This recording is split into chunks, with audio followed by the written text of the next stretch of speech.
안녕하십니까, 문톨란TV입니다. 더불어민주당 대선 경선 첫 순회 경선 지역인 대전 충청 지역에서 이재명이 54.8%를 얻어 27.4%를 얻은 이낙연을 더블스코어 차이로 눌렀습니다.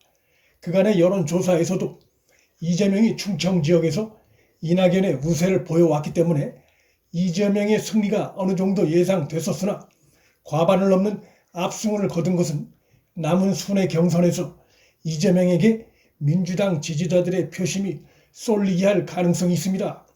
충청 지역 민주당 지지자들의 이 같은 표 쏠림 현상은 충청 연고를 내세우고 있는 국민의힘의 윤석열 후보를 다분히 의식한 전략적인 측면이 있습니다. 이재명에게 압도적인 지지를 보냄으로써 향후 대선 본선에서 충청 지역 유권자들의 민주당 지지로의 표심을 유도하겠다는 그들의 전략적 투표 행태의 일환으로 볼 수 있습니다.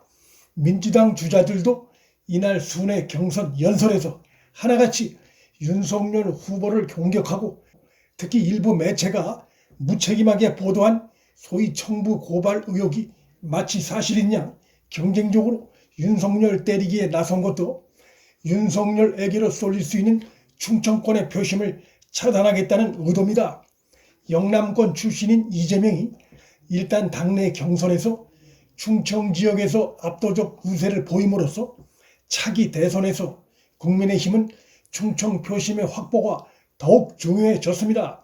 현재까지의 여론조사에 의하면 충청 지역에선 야권이 앞서 나가고 있는 상황입니다. 9월 첫 주차 한국갤럽 조사를 보면 대전, 세종, 충청 지역에서 대선 후보 지지도는 윤석열 19%로 선두를 달리고 있고 이어 이재명 16%로 2위 그리고 홍준표 9%로 3위를 이어가고 있습니다.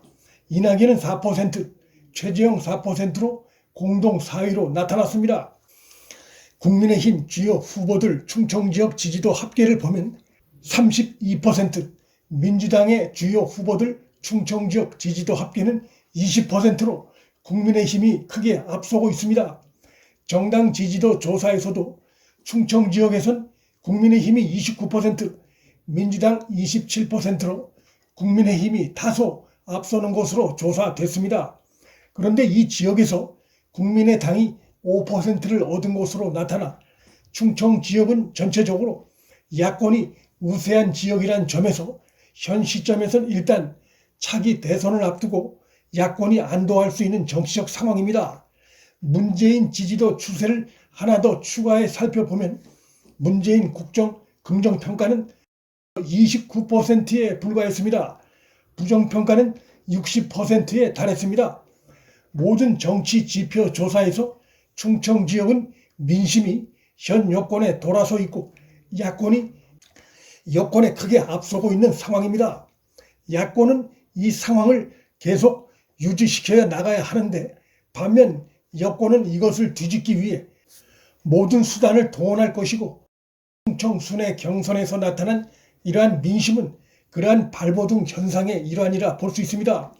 지금까지 여론조사 트렌드를 살펴보면 충청 지역 민심이 현 정권의 임기 말로 접어들면서 현 정권 세력에 대한 부정적 평가가 점차 굳어져 가고 있는 추세입니다.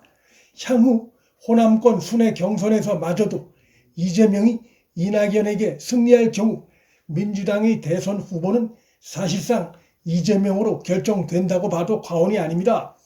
충청에서 이재명으로의 표 쏠림 현상을 보고 호남에서 이낙연에게로 표가 쏠림 가능성도 예상은 해볼 수 있지만 지금까지의 여론조사 결과를 종합할 때 그 가능성은 그리 높지 않습니다.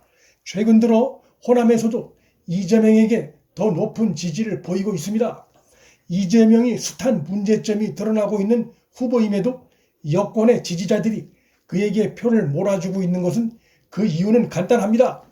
현 시점에서 조금이라도 지지율이 높게 나오는 이재명에게 표를 몰아줘서 또 정권 재창출을 하는데 조금이라도 유리한 대결 구도를 만들겠다는 전략적 행보고 어떻게 해서든지 자신들의 정권을 연장하겠다는 계산이 깔려있는 행보입니다. 후보의 자질이나 도덕성, 포퓰리즘 논란은 더 이상 여권 지지자들의 제1의 평가 기준이 아니라는 것이 이번 표심에서 확연히 드러납니다. 이재명이 민주당 충청지역 경선에서 압승한 이런 현상이 야권 주자 중엔 누구에게 유리한 것일까? 현재까지의 지지도 조사로 볼 때 윤석열 후보가 유리하다고 예상할 수 있습니다. 그 이유는 크게 두 가지입니다. 첫째, 정권 교체를 간절히 바라는 야권 지지자들 역시도 충청에서 이재명의 과반 넘는 표심을 몰아주는 등 앞서 나가는 후보의 지지를 몰아주는 이러한 결과를 보며 충청 지역 표심 확보에 경쟁력이 있는 윤석열 후보의 지지를 몰아줄 가능성이 큽니다. 앞서도 언급했지만 충청 지역 대선 후보 지지도 한국갤럽 조사에서 윤석열이 제일 앞서 나가고 있습니다. 두 번째 이유는 여권이 정권 연장을 위해 현재 지지도 앞서 나가고 있는 이재명에게 지지를 몰아주고 있는 이런 현상이 반대로 야권에도 나타날 수 있다는 것입니다.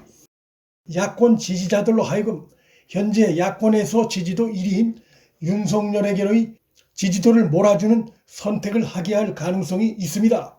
물론 유권자 마음은 언제든지 변할 수 있는 것이지만 여당의 대선 후보 윤곽이 구체화될수록 야권 지지자들의 마음도 구체화될 것입니다.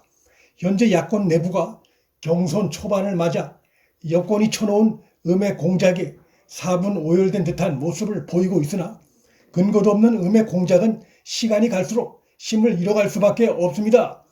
도덕적인 문제가 많고 포퓰리즘 정책의 문제가 극심하고 곳곳에 널려있는 이재명이 여당 대선 후보가 될 경우 야권 지지자들이 후보 선택을 함에 있어서 그 판단 요소가 비교적 간단해질 수 있습니다. 이재명이 차기 대권을 잡는다고 할 경우 이 나라가 더욱 깊은 수렁에 빠질 것이라는 강한 위기 속에서 정권 심판과 나라 정상화를 위해 어느 후보를 앞세우는 것이 선거 승리에 전략적으로 유리한가라는 관점에서 야권 지지자들이 판단하게 될 가능성이 높습니다. 그 경우 현재 지지도 면에서 대여 경쟁력이 확실하지 않은 후보 선택엔 불안감을 가질 수밖에 없고 따라서 현재 지지도에서 이재명과 맞서고 있는 윤석열 후보를 향해 여권 지지자들이 그랬던 것처럼 야권 지지를 몰아주려는 심리가 작동될 가능성이 커지고 있다고 볼 것입니다. 야당으로선 경선 초반이지만 여권에서 나타난 정권을 잃게 될까봐 불안 심리에 특정 후보의 지지를 몰아주려는 이러한 현상이 야권 진영에도 일찌감치 비슷한 상황을 불러오는데 큰 영향을 미칠 것으로 전망됩니다. 문틀란TV 여기서 마칩니다. 구독과 좋아요, 알림 설정은 방송 제작에 큰 힘이 됩니다. 시청해 주셔서 감사합니다.